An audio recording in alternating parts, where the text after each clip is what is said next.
The Sleeping Man. Part 1 Introduction, Alien Invasion, Abduction, and First Contact. This is a collection of stories from a 90-year-old man who has Alzheimer's. One of my good friends just passed away from stage 4 cancer. On his deathbed he asked me to look in on his grandfather each day at the local nursing home. His grandfather had Alzheimer's, and was far gone when he was awake. His words were random. A little about me. I am a writer without a story. With the passing of my friend, the stress and other factors, I had found the dreaded writer's block. Thinking to myself, this may help get my mind back on my story. On the 3rd of June, 2 days after my friend had passed, I decided to visit the old man. As I walked into the nursing home, I was hit with a strange creepy feeling, something I cannot describe. The nursing home was a large one. His room was located on the bottom floor of one of the wings of this large bat-like building.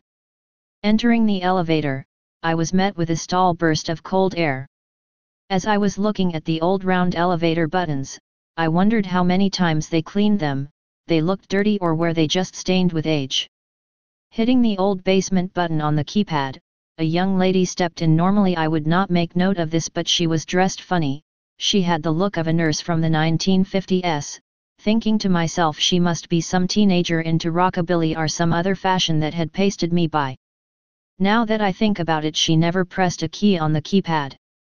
The elevator dinged and it was my floor, I guess. Walking out with my notebook in hand, I noticed a strange flicker from a Pepsi machine on my left, and from the UV lights overhead, one of the many things I don't miss about office work. As I passed the Pepsi machine, there was an odd sound from the elevator as the doors slammed shut. Looking back, I thought the nurse was swinging back and forth as the doors slammed shut. I chalked it up to this old place and my writer's imagination. Walking down the long hallway, I lost count at the doors on my left and right of people's rooms, lost to time.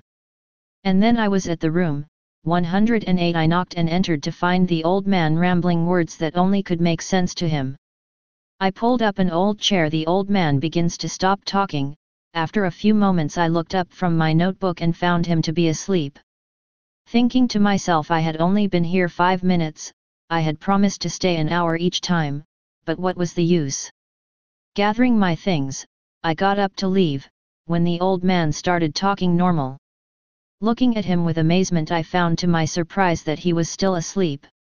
The old man begins to scream, "They're here, they're here." I asked, "Who?" The old man went on to say, "The politicians are aliens, they have invaded us, they have determined that the best way to conquer the human race, was to lead the human race."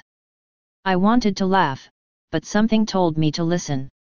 The old man continued, "They have been here for some time working on their master plan.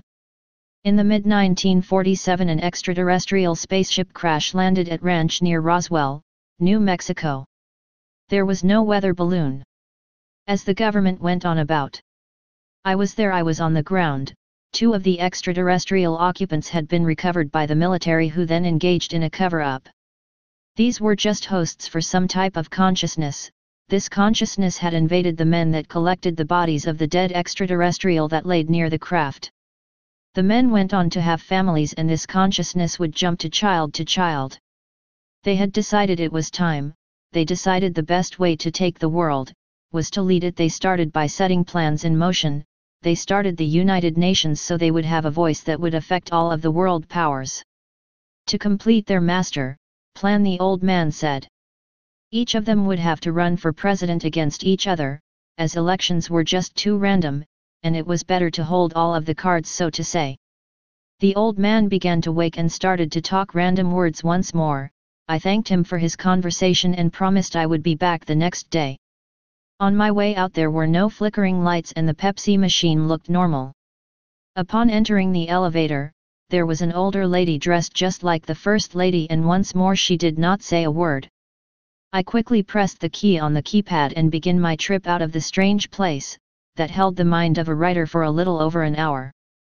As I stepped out of the elevator, I thought I heard the old women speak, "Did you get your story?" Looking down, I had written everything the old man had said down in the notebook. "Till tomorrow," I thought.